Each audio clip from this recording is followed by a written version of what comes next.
बिस्मिल्लाहिर्रहमानिर्रहीम। शादी का दिन था। रोशनियों से जगमगाता हुआ घर, गुलाब और मोती की खुशबू हर तरफ फैली हुई थी। हंसी मजाक कह कहे और मुबारकबातों की आवाजें हर सू गूंज रही थी। आज मेरी जिंदगी का सबसे बड़ा दिन था, मेरी शादी का दिन।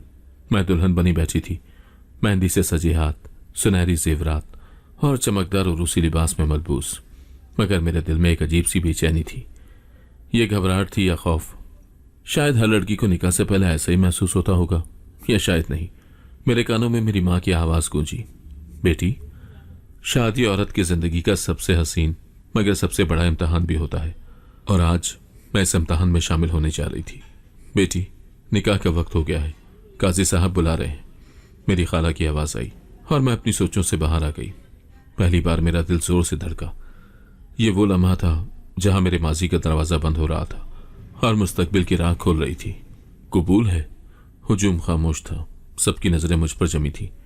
मैंने गहरी सांस ली, अपने दिल की धड़कनों को काबू में करने की कोशिश की और आहिस्ता से बोली, कबूल है।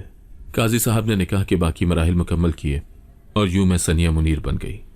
निकाह के बाद जब मैं अपने कमरे में बैठी तो दिल की बेचैनी कम होने लगी थी। मैंने अपनी चूड़ियां दुरुस्त की और आईने में खुद को देखा। क्या वाकई में दुल्हन बन चुकी थी? अचानक दरवाजा जोर से खुला और एक 14 साल लड़का अंदर आया, जिसके चेहरे पर मासूमियत और शरारत दोनों झलक रहे थे। भाभी माँ, भाई ने मुझे मारा, वो नाराज लहजे में बोला और मेरे करीब आकर बैठ गया। ये फैसल था, मेरे शौहर मुनीर का छोटा भाई, जो बहुत लाडला था और हर वक्त अपनी शरारतों से सबको तंग किए रखता था। मैं उसकी बात सुनकर हैरान रह गई, मगर जल्दी हंसी रोकना मुश्किल हो गया। क्या हुआ फैसल? मुनीर भाई ने क्यों मारा? मैंने नरमी से पूछा। फैसल ने मुंह बसोरते हुए कहा, मैंने बस उनकी घड़ी पहन ली थी और उन्होंने गुस्सा करके मुझे मारा। तभी दरवाजे से मुनीर भी अंदर आया, हंसता हुआ। उसके हाथ में वही घड़ी थी जिसके बारे में फैसल ने शिकायत की थी। ये मेरा लाडला भाई है, मगर हमेशा मेरी चीजें चुरा लेता है, मुनीर ने मुस्कुराते हुए कहा और फैसल के कंधे पर हाथ रखा। फैसल ने नाराजगी से मुनीर को घूरा और बोला, भाभी माँ, आप ही मुनीर भाई को समझाएं कि वो मुझ पर हाथ ना उठाया करें। मैंने मुस्कुराते हुए फैसल के सर पर नरमी से हाथ फेरा। तुम मेरे भी लाडले हो और हमेशा रहोगे। ये सुनकर फैसल की आंखें चमक उठी, जैसे उसे अपनी पसंदीदा चीज मिल गई हो। मुनीर ने मेरी तरफ देखा और धीरे से बोला, ये बहुत खास है मेरे लिए, सनिया, इसका हमेशा ख्याल रखना। मैंने इस बात में सर हिला दिया, मगर मुझे क्या मालूम था कि एक दिन यही बच्चा मेरी तकदीर बन जाएगा। शादी के बाद मैंने अपनी नई जिंदगी को अपनाने की कोशिश की। मेरा ससुराल एक रिवायती मगर मोहब्बत करने वाला खानदान था। सास मोहब्बत और नरमी का पैकर जो मुझे अपनी बेटी की तरह रख रही थी। ससुर कमगो मगर एक बावकार शख्सियत जो पूरे खानदान के सुतून थे। देवर फैसल लाडला, शरारती मगर मेरी हर बात मानने वाला। मुनीर के साथ मेरी जिंदगी खूबसूरत थी। वो अच्छे शौहर थे, नरम मिजाज, ख्याल रखने वाले और मोहब्बत करने वाले। मगर एक शख्स था जो मेरी जिंदगी में हद से ज्यादा घुल रहा था, फैसल। फैसल का रवैया कुछ ज्यादा ही मोहब्बत करने वाला था। हर वक्त वो मेरे साथ रहता और मेरे हर काम में शामिल होना चाहता। एक दिन मैं बावर्ची खाने में मसरूफ थी जब फैसल भागता हुआ आया। भाभी माँ, मुझे आपकी चूड़ियां बहुत अच्छी लगती हैं। मैंने हंसते हुए चूड़ियां उसके सामने की। ये तुम्हारे भाई ने दी है, खूबसूरत है ना? हाँ, फैसल खुशी से बोला। मैं भी आपके लिए ऐसी ही चूड़ियां लाऊंगा, मैंने मजाकन कहा। अच्छा, और कहाँ से लाओगे? दुकान से, अपनी जेब खर्च से, फैसल ने फख्र से जवाब दिया। अगले दिन जब वो स्कूल से वापस आया तो उसके हाथ में एक छोटा सा पैकेट था। यह आपके लिए भाभी माँ। मैंने हैरत से पैकेट खोला। अंदर वैसी ही चूड़ियां थी जैसी मेरे हाथ में थी। तुमने मेरे लिए खरीदी? हाँ, आपको पसंद है ना? फैसल ने मासूमियत से पूछा। मुझे नहीं मालूम था कि वक्त मुझे इसी बच्चे के निकाह में बांध देगा। शादी के बाद जिंदगी आहिस्ता आहिस्ता एक खूबसूरत और पुरसुकून मामूल पर आ चुकी थी। मुनीर मेरे लिए एक मोहब्बत करने वाले शौहर साबित हो रहे थे, जो मेरी छोटी छोटी बातों का ख्याल रखते थे और मेरे जज्बात की कदर करते थे। उनके साथ वक्त गुजारना मुझे अच्छा लगता था और मैंने अपने ससुराल के माहौल में भी खुद को पूरी तरह एडजस्ट कर लिया था। सास और ससुर मेरे साथ मोहब्बत से पेश आते और सबसे बढ़कर फैसल, वो हमेशा मेरे आसपास रहता, जैसे मैं उसके लिए सिर्फ भाभी नहीं बल्कि कोई खास हस्ती हूँ। उसकी शरारतें कभी कभी हद से ज्यादा बढ़ जाती, मगर मैंने कभी उसे संजीदगी से नहीं लिया। वो तो बस एक मासूम सा लाडला सा लड़का था। फैसल को मुझसे जरूरत से ज्यादा लगाव था। शायद क्योंकि मैं उसे भाई जैसा प्यार देती थी, वो हर वक्त मेरे साथ रहना चाहता था, मेरी हर बात को गौर से सुनता और मेरे हर काम में मदद करने की कोशिश करता। कभी कभी मुझे महसूस होता कि वो बाकी सबसे ज्यादा मेरे साथ वक्त गुजारने में दिलचस्पी रखता है, मगर मैंने इस बात को नजरअंदाज कर दिया। एक दिन दोपहर के वक्त जब मैं किचन में रोटियां बना रही थी, फैसल दौड़ता हुआ आया और जोर से बोला, भाभी माँ, आज आप मेरे साथ बाजार चले। मैंने हैरानी से उसे देखा। क्यों, क्या लेना है तुम्हें? मैं आपके लिए चूड़ियां लाऊंगा, उसने फख्र से कहा। मैं हंस पड़ी। फैसल, तुम हर वक्त यही क्यों कहते हो? क्योंकि आपको चूड़ियां पसंद हैं और मैं चाहता हूं कि आप हमेशा खुश रहें, और ये खुशी चूड़ियों से आएगी, मैंने मजाकन कहा। हाँ, और आपके हंसने से भी, उसने शोख अंदाज में जवाब दिया। मैंने उसे घूरा। फैसल, तुम बहुत शरारती हो और आप मुझे सबसे ज्यादा पसंद करती हैं, उसने मासूमियत से पूछा। मैंने हंसते हुए उसके सर पर हाथ रखा। हाँ, तुम मेरे छोटे भाई जैसे हो। भाई जैसा हूं? मेरी बात पर फैसल के चेहरे पर एक लम्हे के लिए अजीब सी मायूसी छा गई। भाभी माँ, भाई जैसा नहीं बल्कि भाई ही हूं, उसने फौरन खुद को संभाल लिया और जोर से हंसा। हाँ, और आप दुनिया की सबसे अच्छी भाभी हैं। मुझे उस वक्त अंदाजा नहीं था कि हमारा ताल्लुक कैसे बदल जाएगा।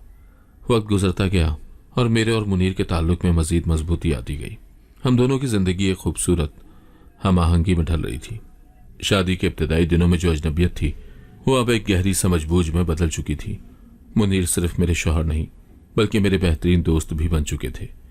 वो मेरे हर छोटे बड़े मसले को सुनते, मेरी पसंद नापसंद का ख्याल रखते और हर मुमकिन तरीके से मुझे खुश रखने की कोशिश करते।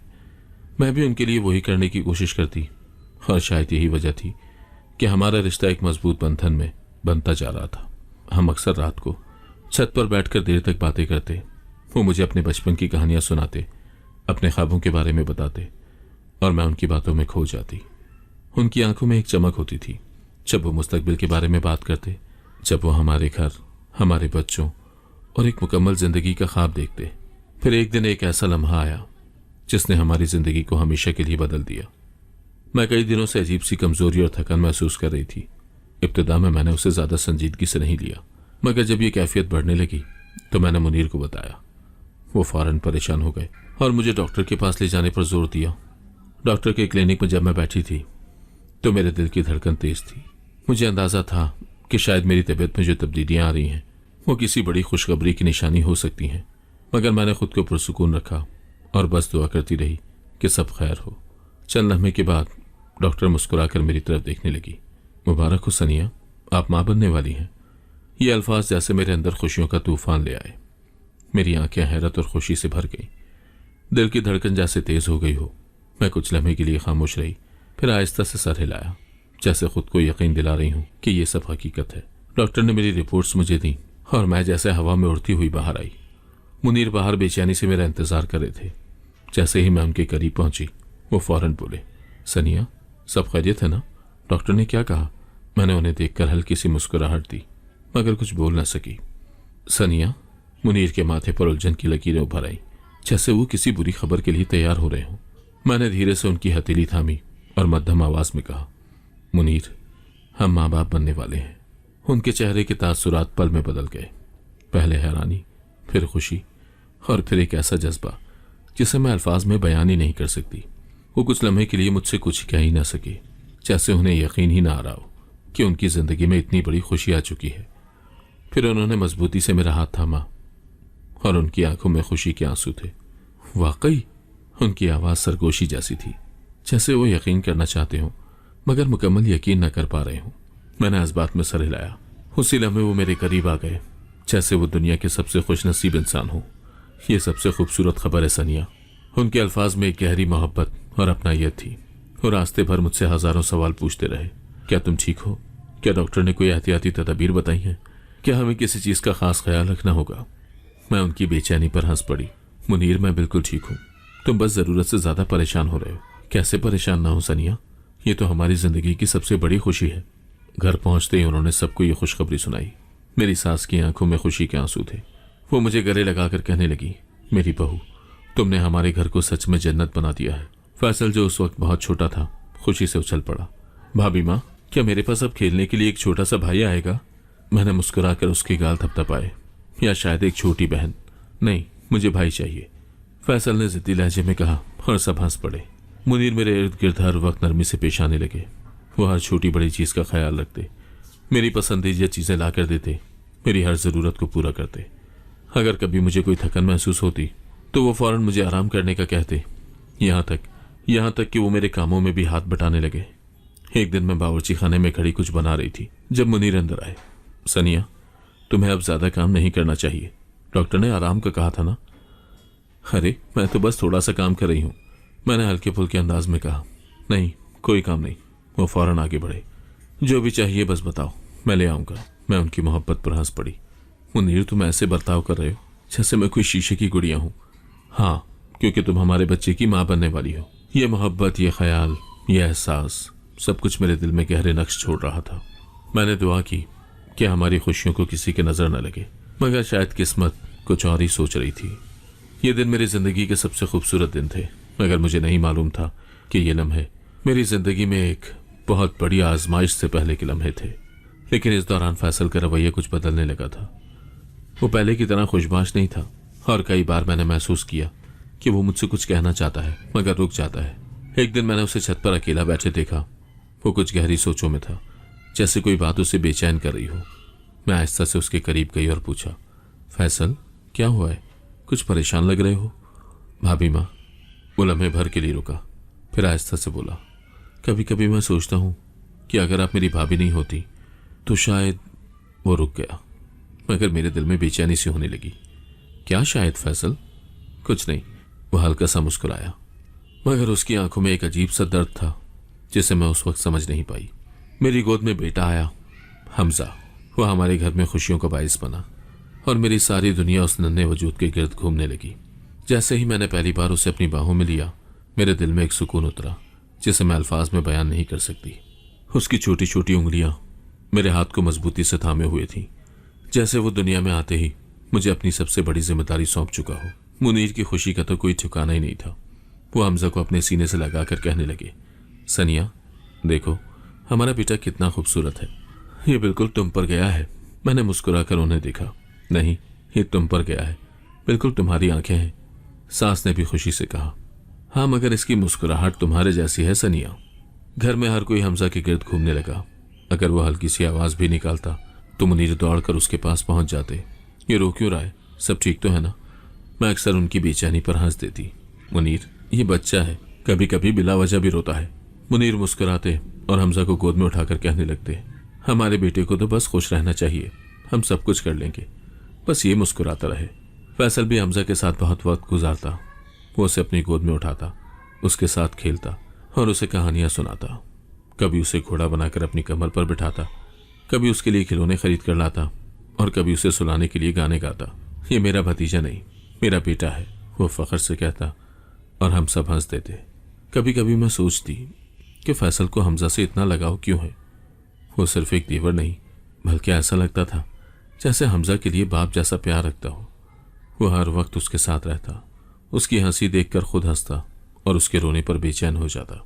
फैसल, तुम तो जैसे इसके लिए सब कुछ बन गए हो, मैं मजाक में कहती, क्योंकि ये मेरा सब कुछ है, फैसल संजीदगी से कहता और उसकी आंखों में एक अजीब सी चमक होती, जैसे वो कोई और ही बात कर रहा हो।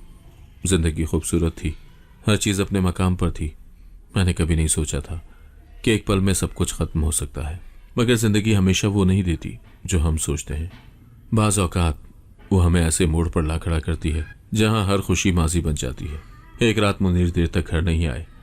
मैंने पहले सोचा कि शायद वो किसी ज़रूरी मीटिंग में मसरूफ़ होंगे, मगर जब वक्त गुजरता गया और वो नहीं लौटे तो मेरे दिल में एक अनजाना सा खौफ पैदा होने लगा। फ़ोन की घंटी बजी और मैंने जल्दी से कॉल उठाई।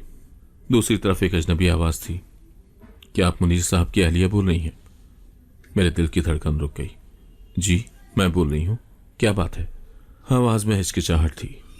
बीबी, हमें अफसोस है, मगर आपके शौहर का एक्सीडेंट हो गया है। मेरा जिस्म जैसे सुन हो गया। क्या वो ठीक है? मेरी आवाज़ कांप रही थी। दूसरी तरफ खामोशी रही, फिर एक सर्द आह भरी गई। हमें बहुत अफसोस है, मगर वो इस दुनिया में नहीं रहे। फ़ोन मेरे हाथ से छूट गया। ज़मीन मेरे कदमों के नीचे से निकल चुकी थी। मैंने इर्द गिर्द देखा, सब कुछ धुंधला हो गया। मुनीर नहीं रहे? ये कैसे मुमकिन था? वो तो अभी कुछ देर पहले हंसते मुस्कुराते घर से निकले थे। चीख मेरे हलक में फंस गई। मैंने सास की तरफ देखा, जो मेरी हालत देखकर घबरा गई। क्या हुआ सनिया? उन्होंने परेशानी से पूछा। मैं कुछ बोल ना सकी, बस उनके गले लगकर जोर जोर से रोने लगी। घर में जैसे सफ़े मातम बिछ गई। फैसल भाग कर आया और जब मैंने उसे वो अल्फाज बताए जो मेरे दिल को चीर रहे थे, तो वो लम्हे भर के लिए साकत रह गया। ये मुमकिन नहीं है भाभी माँ। फैसल की आंखें हैरत और खौफ से भर गईं, मगर हकीकत यही थी, मेरा मुनीर हमें छोड़कर जा चुका था। हमजा सिर्फ चंद माह का था और उसे अंदाजा भी नहीं था कि उसका बाप उसे हमेशा के लिए छोड़ चुका है। मैं उसके मासूम चेहरे को देखती और फिर मुनीर को याद करके तड़प जाती। ये सब कैसे हो गया फैसल? मैंने बेबसी से कहा। हम तो बहुत खुश थे ना, अल्लाह ने हमसे हमारी खुशी क्यों छीन ली? फैसल ने मेरे आंसू पोंछने की कोशिश की, मगर खुद भी रो रहा था। मैं नहीं जानता सनिया, मैं बस ये जानता हूँ कि मैं हमेशा आप और हमजा के साथ रहूंगा। मैं आपको कभी तन्हा नहीं छोड़ूंगा। मैंने हैरानी से उसकी तरफ देखा। फैसल की आंखों में जो दर्द था वो सिर्फ मुनीर के जाने का नहीं था, वो कुछ और भी था, कुछ ऐसा जो मैं उस वक्त समझने से कासिर थी। मेरी पूरी दुनिया लम्हे में बिखर चुकी थी।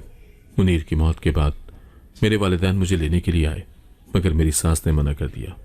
मैं अपनी बहू को तो जाने दूंगी, मगर अपने पोते को नहीं। वो रो रही थी। मेरे वालिद ने सख्त लहजे में कहा, हम अपनी बेटी को अकेला नहीं छोड़ सकते।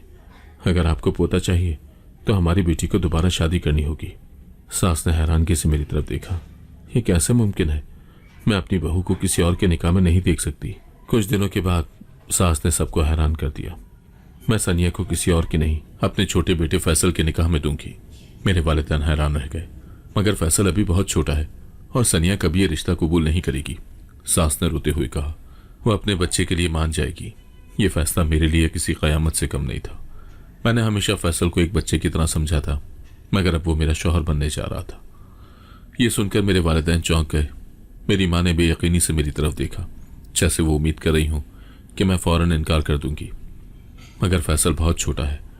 सनिया तो ये रिश्ता किसी सूरत कबूल नहीं करेगी। मेरी दुनिया एक पल में जैसे रुक गई थी। वही फैसल जिसे मैंने हमेशा एक नासमझ और मासूम बच्चे की तरह देखा था, वही जो मेरे पीछे पीछे घूमता था, जो अपनी हर शरारत में मुझे शामिल करता था, जो हर खुशी में मेरे साथ हंसता था।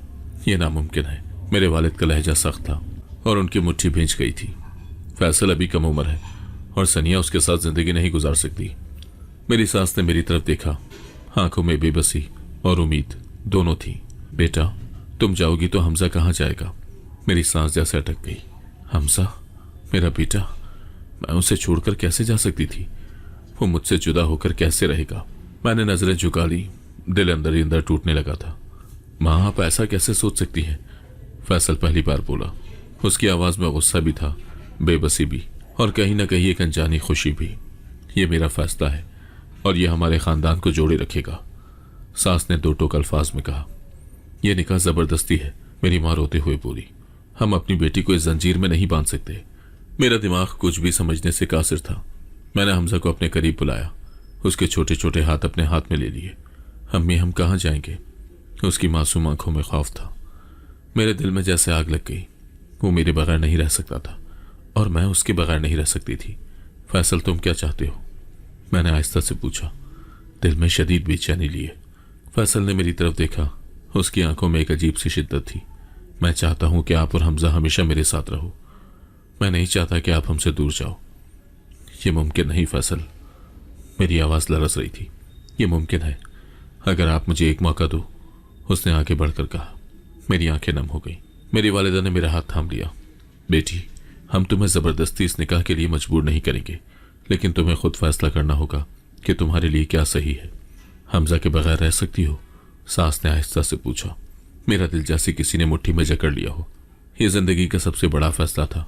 तुम्हारा निकाह फैसल के साथ हो जाए या फिर तुम अकेली चली जाओ हमजा के बगैर, सास ने दो टोक कह दिया। मेरा दिमाग घूमने लगा।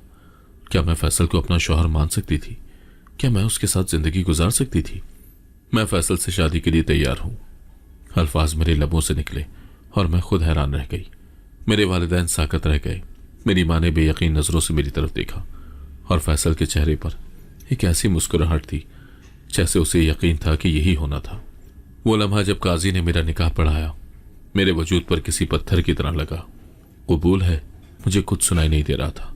मेरी आंखों के सामने वो दिन घूमने लगे जब फैसल मेरे पीछे पीछे घूमता था, जब वो जिद करके मुझे चूड़ियां लाने के लिए कहता था, जब वो मेरी हंसी को अपनी सबसे बड़ी खुशी कहता था। क्या मुझे इस रिश्ते को कबूल करना चाहिए? कबूल है मेरा हमसा, मैं उसे कैसे छोड़कर जा सकती थी? कबूल है। मेरी आवाज सरगोशी से ज्यादा नहीं थी, मगर ये वो फैसला था जो मेरी पूरी जिंदगी बदलने वाला था। फैसल ने मेरी तरफ देखा। उसकी आंखों में आंसू थे, जैसे उसने जो चाहा था वो पा लिया था। मगर मेरे अंदर हर चीज टूट रही थी। शादी के बाद जब मैं कमरे में बैठी तो दिल बिल्कुल खाली था। कोई जज्बात, कोई खुशी, कुछ भी नहीं था। मैं आईने में खुद को देखने लगी। क्या मैं वाकई एक बार फिर दुल्हन बनी थी? क्या मेरा निकाह फैसल से कर दिया गया? मैंने खुद को कायल किया कि ये सब हमजा के लिए हो रहा है, कि मैं ये सब अपनी खुशी के लिए नहीं बल्कि अपने बेटे के लिए कर रही हूं। मगर दिल के किसी कोने में एक अजीब सी कश्मकश थी। यह निकाह मेरी मर्जी के बगैर हुआ था और निकाह के अल्फाज सुनकर भी मेरे दिल में कोई खुशी, कोई सुकून नहीं था। ऐसा लग रहा था जैसे मेरा वजूद किसी कैद में डाल दिया गया हो।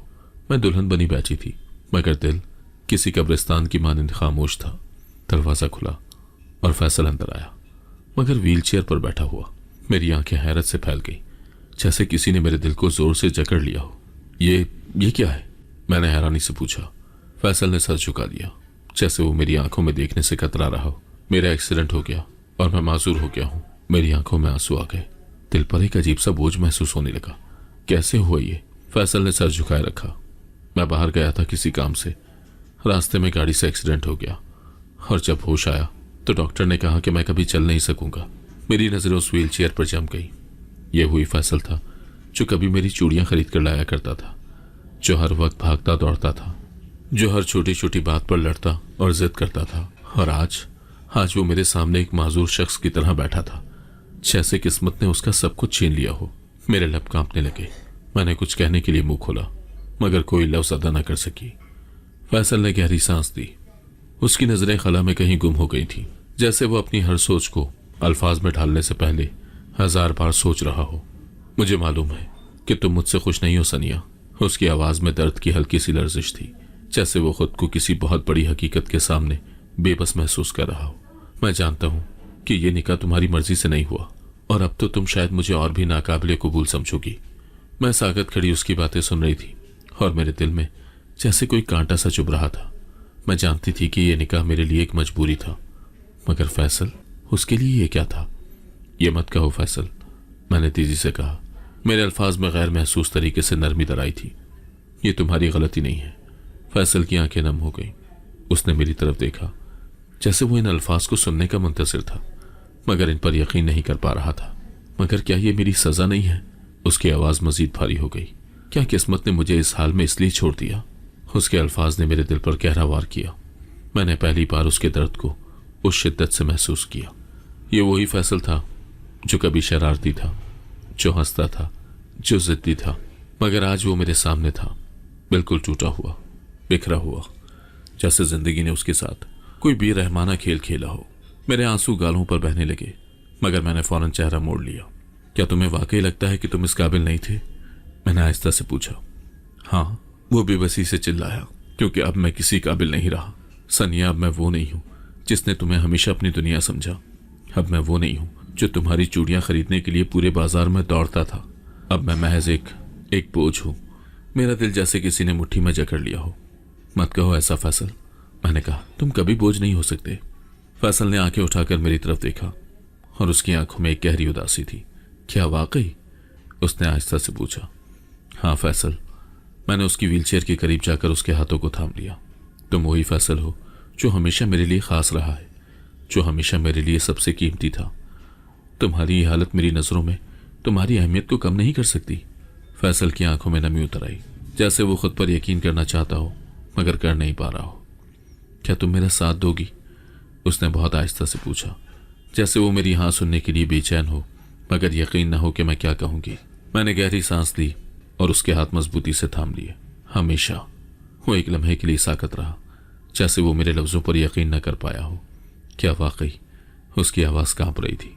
हाँ फैसल, तुम मेरे दोस्त हो और मैं तुम्हें कभी शौहर नहीं मान सकती। तुम मुझसे बहुत छोटे हो। हाँ, तुम मेरे दोस्त बन सकते हो तुम्हारी ये मासूरी मेरे दिल में तुम्हारे लिए जज्बात को कम नहीं कर सकती।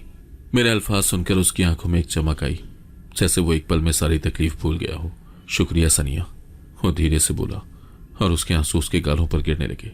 मैंने आहिस्ता से अपने आंसू पोंछे और दिल में एक अहद किया कि ये रिश्ता सिर्फ एक मजबूरी की वजह से बना है। मैं मुनीर की वजह से निभाऊंगी, क्योंकि मुनीर को अपने भाई से मोहब्बत थी। वक्त के साथ साथ सब बदल जाएगा। मैंने दिल को तसल्ली दी। ये निकाह एक आजमाइश था, मगर मैंने फैसला कर लिया था कि मैं इसे अपनी ताकत बनाऊंगी। वक्त गुजरेगा, जख्म भर जाएंगे और शायद ये रिश्ता एक दिन मुकम्मल हो जाए। मैं वापस आऊंगा सनिया, फैसल ने मेरी तरफ देखते हुए कहा। उसकी आंखों में इल्तिजा थी, जैसे वो चाहता हो कि मैं उसे रोक लूं। मैं एक बार कह दूं, मत जाओ फैसल, मगर मैं खामोश रही। मैं जानती थी कि वो मेरी खामोशी को समझ रहा है। वो जानता था कि मेरे दिल में कोई जज्बात नहीं है, या शायद मैं उन्हें जाहिर नहीं कर रही, मगर उस लम्हे उसके चेहरे पर जो बेबसी थी वो मेरे दिल को हल्की सी तकलीफ दे रही थी। मगर मैं खुद को सख्त रखे हुए थी। मैं सिर्फ इलाज के लिए जा रहा हूँ, कुछ साल लग सकते हैं, मगर मैं लौट आऊंगा। उसके अल्फाज में एक उम्मीद थी, मगर इस उम्मीद में कहीं एक अनजाना खौफ भी छुपा हुआ था। मैंने गहरी सांस ली, नजरें झुका ली और बस इतना कहा, अल्लाह तुम्हें सेहत दे। मेरे अल्फाज सुनकर फैसल के चेहरे पर एक हल्की सी मुस्कुराहट उभरी, मगर उसके पीछे एक गहरा दर्द था। मैं जानती थी कि वो मुझसे कुछ और सुनने का मुंतज़िर था। कोई ऐसा लफ्ज़ जो उसे तसल्ली देता, कोई ऐसा जुमला जो उसे यकीन दिलाता कि मैं उसकी वापसी का इंतजार करूंगी। मगर मैं कुछ भी महसूस करने से कासिर थी।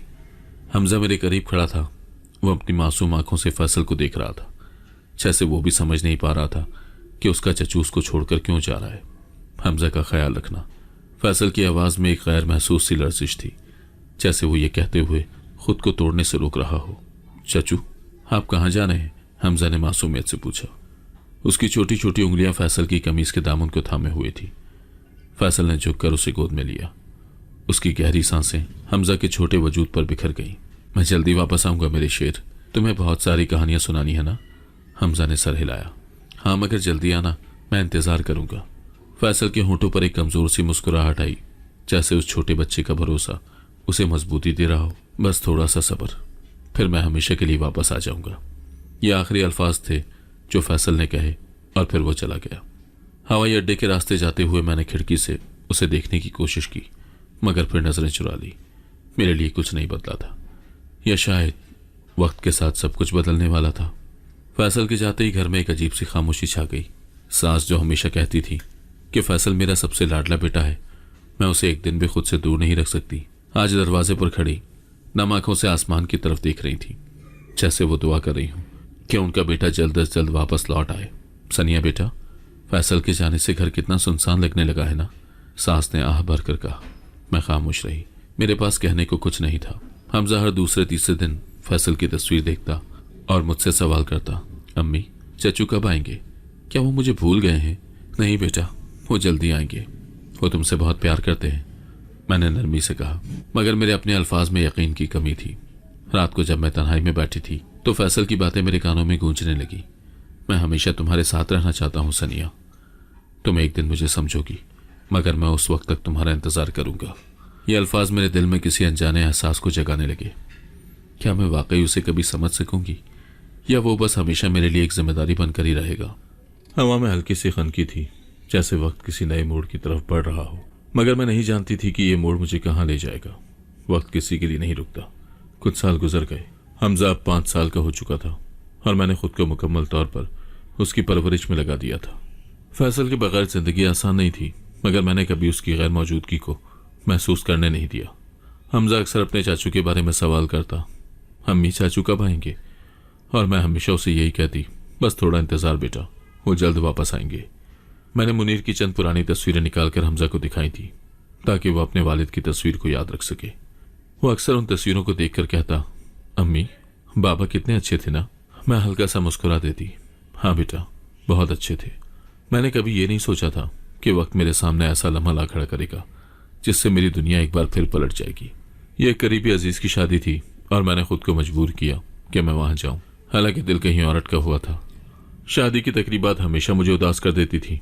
रंग बिरंगे लिबास, खुशबुएं, कहकहे, हंसी मजाक, सब कुछ मेरे इर्द गिर्द था, मगर मेरे अंदर एक अजीब सा सन्नाटा था, क्योंकि हर बार जब मैं किसी दुल्हन को देखती मुझे अपना माजी याद आ जाता था।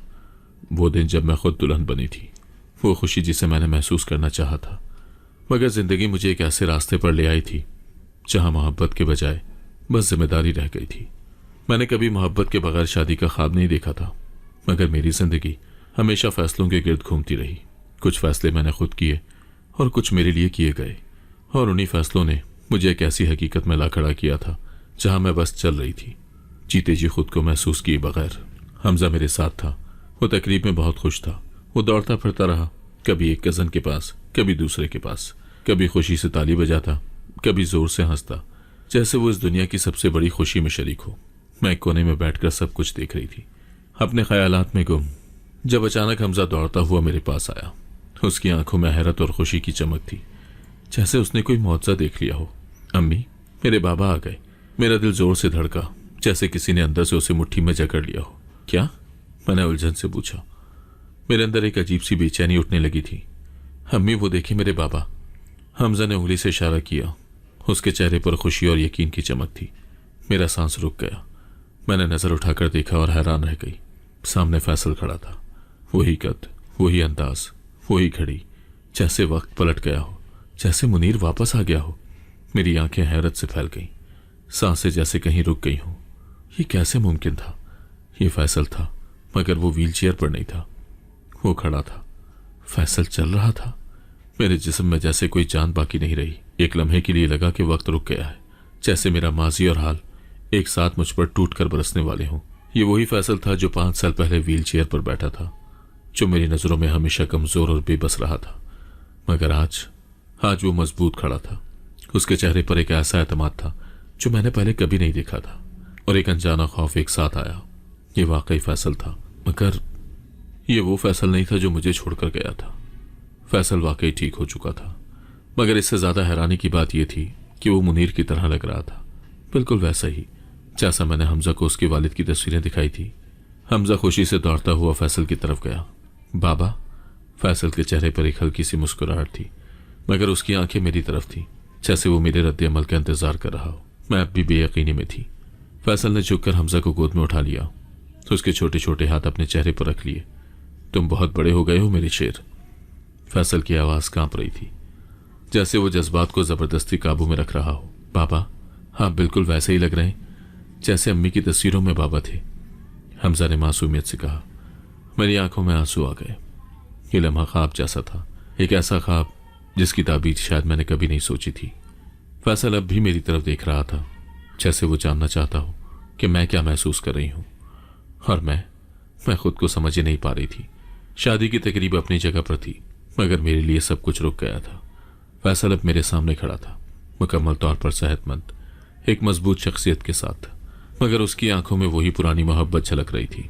सनिया, तुम कुछ नहीं कहोगी? उसने आहिस्ता से पूछा। मैंने लब खोलने की कोशिश की, मगर कोई लफ्ज नहीं निकला। मैंने तुम्हें कहा था ना कि मैं वापस आऊंगा, और मैं आया हूं सनिया। मेरी आंखें नम हो गई। तुमने मुझे क्यों नहीं बताया? मैंने आखिरकार कहा। फैसल ने हल्का सा मुस्कुराकर कहा, क्योंकि मैं चाहता था कि जब मैं वापस आऊं तो तुम मुझे किसी और रूप में देखो। मैं व्हीलचेयर पर बैठा हुआ फैसल नहीं बनना चाहता था, वो फैसल बनना चाहता था जिसे तुमने हमेशा मुकम्मल तौर पर कबूल किया था। और अब मेरी आवाज कांप रही थी। और अब? फैसल ने मेरी आंखों में झांका। क्या तुम मुझे अब भी अपना शौहर मानने से इनकार करोगी सनिया? मेरे दिल में एक तूफान बरपा था। ये वही फैसल था जिसे मैंने हमेशा अपने करीब महसूस किया, मगर कभी कबूल नहीं किया। ये वही फैसल था जिसने अपनी मोहब्बत के लिए हर हद पार की। और अब मैं क्या करूं? हमजा खुशी से फैसल के गले में था, जैसे उसकी दुनिया मुकम्मल हो गई हो, और शायद मेरी दुनिया भी मुकम्मल हो चुकी थी। रात की खामोशी हर तरफ फैली हुई थी। चांद की मध्यम रोशनी छत पर एक अजीब सा सुकून बखेर रही थी, मगर सनिया के दिल में सुकून नाम की कोई चीज नहीं थी। वो खामोशी से आसमान की तरफ देख रही थी, जैसे वहां कोई ऐसा जवाब छुपा हो जो वो मुद्दत से तलाश कर रही हो। हवा हल्की सी चल रही थी और उसके दुपट्टे के किनारे लहरा रहे थे। जिंदगी में पहली बार वो खुद को किसी ऐसे मोड़ पर महसूस कर रही थी जहां से कोई वापसी नहीं थी, जहां सिर्फ आगे बढ़ने का रास्ता था, मगर वो समझ ही नहीं पा रही थी कि आगे जाने का रास्ता किस तरफ था। उस लम्हे पीछे से किसी ने आहिस्ता से कहा, अब भी मुझे दिल से कबूल नहीं किया।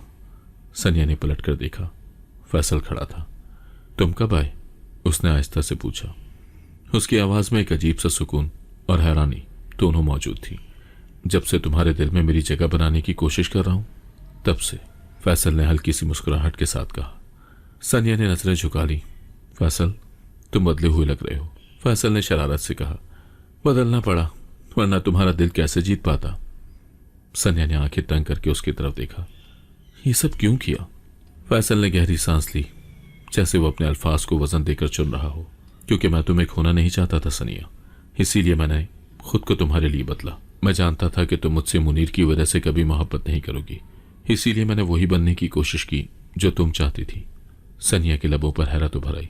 ये सब बस इसलिए? फैसल ने मुस्कुराते हुए सर हिलाया। हाँ, और हाँ, एक और चीज, मैं कभी भी माजूर नहीं था। सनिया की सांस जैसे रुक गई। क्या? हाँ, शादी की रात मैंने सिर्फ तुम्हारे गुस्से से बचने के लिए व्हीलचेयर का सहारा लिया था, ताकि तुम्हें मुझ पर रहम आए, और वैसा ही हुआ। तुमने मेरे साथ सख्ती नहीं की। सनिया ने हैरत से फैसल को देखा, जैसे वो यकीन न कर पा रही हो कि जो कुछ उसने सुना है वो सच है। तुम मजाक कर रहे हो फैसल? कभी नहीं सनिया, फैसल ने मुस्कुराकर कहा। तुमने इतना बड़ा झूठ बोला? ये झूठ नहीं था सनिया, ये एक चाल थी, और मैंने ये चाल सिर्फ तुम्हें अपने करीब रखने के लिए खेली। अगर मैं व्हीलचेयर पर ना होता तो तुम मुझसे और दूर चली जाती, और मैं तुम्हें खोना नहीं चाहता था। सनिया ने बेयकीनी से फैसल को देखा, फिर बेख्तियार हंस पड़ी। तुम्हें हमेशा से खेल खेलने की आदत है फैसल, फैसल ने दिलकश मुस्कुराहट के साथ कहा, और तुम्हें हमेशा मेरी चालों में फंसने की। सनिया ने गहरी सांस ली। शायद मैं वाकई हार चुकी हूं फैसल, मगर खुश हूं कि तुम वही रहे जो हमेशा मुझे खुश देखना चाहता था। फैसल ने आहिस्ता से सनिया का हाथ थामा। क्या इस बार मैं तुम्हारे दिल में अपनी जगह बना सका? सनिया ने आहिस्ता से सर झुकाया, फिर धीरे से कहा, शायद हाँ। फैसल मुस्कुराया, जैसे वो अपनी दुनिया जीत चुका हो। चांद की रोशनी मध्यम हो रही थी और हवा में अजब सा सुकून था, जैसे तकदीर ने आखिरकार उन दोनों को वो मंजिल दे दी हो जिसके लिए वो बने थे। सनिया ने अपनी नजरें फैसल की आंखों में गाड़ दी। वहां मोहब्बत थी, वहां एक अजीब सा यकीन था, एक ऐसा एतमाद जो वो कभी नहीं समझ पाई थी। फैसल, अगर मैं तुमसे कहूं कि मैंने हमेशा तुम्हें बचपन के फैसल के तौर पर देखा, तो क्या तुम मायूस हो जाओगे? फैसल ने धीरे से नफी में सर हिलाया। नहीं, क्योंकि मैं जानता था कि तुम्हें वक्त चाहिए। मैं हमेशा से जानता था कि एक दिन तुम्हें एहसास होगा कि मैं वही हूं जो तुम्हारी जिंदगी में हमेशा से था और हमेशा से तुम्हारा मुंतजिर था। अगर मैं कहूं कि मैं आज भी उलझन में हूं तो मैं इंतजार करूंगा सनिया, फैसल ने आहिस्ता से कहा। तुम्हारे दिल की राह लंबी है, मगर मैं उसे तय करने के लिए तैयार हूं। सनिया ने धीरे से सर झुकाया, जैसे वो इस हकीकत को कबूल कर रही हो कि वो वाकई हार चुकी थी। शायद मैं तुमसे मोहब्बत नहीं करती फैसल, मगर शायद मैं तुमसे नफरत भी नहीं कर सकती। फैसल मुस्कुराया। यही काफी है। मोहब्बत को वक्त चाहिए, और मैंने सीखा है कि वक्त सब कुछ बदल सकता है। सनिया ने आसमान की तरफ देखा, जैसे वो किसी अनदेखे इशारे की तलाश में हो। फिर उसने धीरे से अपना हाथ फैसल के हाथ में दे दिया। शायद हम किस्मत के बनाए हुए हैं फैसल।